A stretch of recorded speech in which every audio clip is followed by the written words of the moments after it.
bienvenue dans cette série de vidéos, de petits modules pour t'aider à révéler ton Ikigai. Donc, ce sont des capsules qui vont accompagner tout ton cheminement à travers le carnet d'exploration, la voie de l'Ikigai. Je m'appelle Magali Darnay, je suis thérapeute en kinésiologie transpersonnelle, coach de vie, en intelligence émotionnelle et Ikigai, et podcasteuse. Je t'invite aujourd'hui à découvrir ce pourquoi tu te lèves le matin. Donc le concept d'Ikigai, il trouve sa source au Japon. C'est un concept qui a des racines dans la philosophie et la culture traditionnelle japonaise. Et il valorise la recherche du bien-être, du sens de la vie, de l'épanouissement, du bonheur. L'ikigai a été popularisé dans le monde occidental dans les années 2000 avec notamment des études et des publications sur la longévité et le lien avec certaines zones du globe et notamment l'île d'Okinawa. Il s'inscrit dans un contexte plus global de recherche sur la psychologie positive et le bien-être. L'ikigai est un concept japonais et c'est vrai qu'il a mis du temps à venir dans le monde occidental parce qu'il y a certaines différences entre la culture japonaise et la culture occidentale. Notamment dans la culture japonaise, on est beaucoup plus axé sur un bien-être collectif et sur un accomplissement de soi à travers le collectif. Donc l'interdépendance a une réelle valeur. Dans l'ikigai occidental, on a à rajouter vraiment la notion de rémunération, la dimension financière, et puis on a quelque chose qui est beaucoup plus lié à l'indépendance et à l'épanouissement personnel. Si tu tapes Ikigai sur internet, tu vas retrouver cette fameuse carte heuristique avec 4 cercles et l'ikigai au centre. Et cette carte, il semblerait qu'elle a été popularisée dans les années 2000 également. La carte heuristique, en fait, c'est une forme d'occidentalisation de l'ikigai.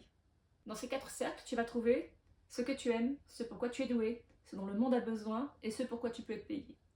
À la rencontre de ces 4 cercles se trouve ton Ikigai. L'origine de cette carte heuristique s'appelle le Purpose Venn Diagram, qui était en fait une recherche sur une croisée des chemins, un alignement entre les 4 cercles, ces 4 notions de ce que j'aime, ce pourquoi je suis doué, ce pourquoi je peux être payé, ce dont le monde a besoin. Ce diagramme a été popularisé par Mark Wynne en 2014 à travers une conférence qui s'appelait « Comment vivre 100 ans et plus ». Comme tu peux le voir, l'ikigai il trouve vraiment sa source dans cette recherche de la longévité. Ces recherches de la longévité, elles viennent finalement chercher une réponse à l'impact du stress sur la durée de vie. Les conséquences en fait de la vie stressante et de la vie qui a peut-être perdu du sens en Occident, et la longévité. Donc pourquoi il y a des peuples qui arrivent à vivre très longtemps et comment? Et c'est là qu'on rencontre l'ikigai. Alors, j'ai découvert personnellement l'ikigai à travers effectivement ce fameux diagramme. Je l'avais trouvé sur internet et puis j'avais affiché ça sur un mur de mon bureau. Je regardais ces 4 cercles en permanence dans ma tête comme une espèce de fil conducteur sur les questionnements fondamentaux que je pouvais me poser. Avec ce 4e cercle, ce pourquoi je peux être payé, parce que c'était une dimension que moi je prenais rarement en compte. J'étais plus facilement à me poser des questions sur ce que j'aime, ce pourquoi je suis douée, ce dont le monde a besoin. Essentiellement ce que j'aime, ce dont le monde a besoin. Et entre les deux, finalement, je ne me posais pas ces questions.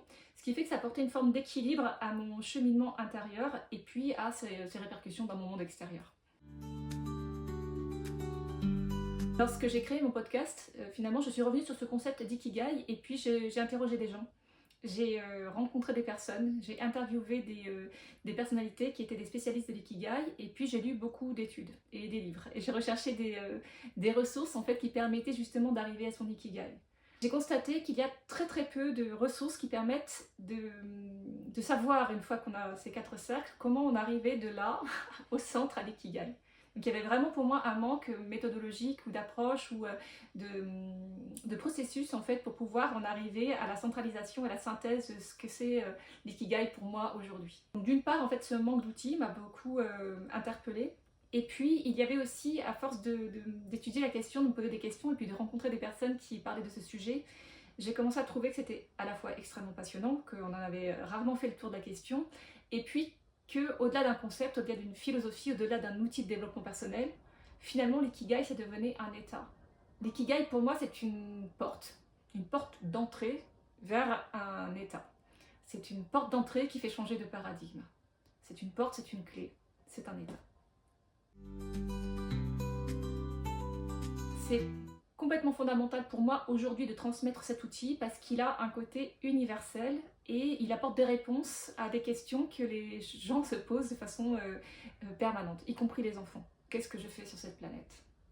Pour moi, l'objet de la transmission de l'ikigai finalement, c'est que tu puisses créer une vie alignée avec toi-même. Et j'ai vraiment à cœur de le rendre accessible à tous et de te faire gagner du temps. Cette approche est originale et unique, notamment par les outils qui sont utilisés, comme le mind map, le mood board, la visualisation et beaucoup d'autres outils. Et puis surtout par le process. Le process qui est en fait un step by step, ce qui exactement me manquait en fait pour savoir comment arriver de là à de là. En fait, c'est le step by step qui permet d'abord de couvrir chaque cercle un à un, puis 2 par 2, puis 3 par 3. Et puis, il y a au centre de tout cela le carnet, cette espèce de tout en un qui est une trace, une mémoire de ton exploration, qui est ton carnet de voyage.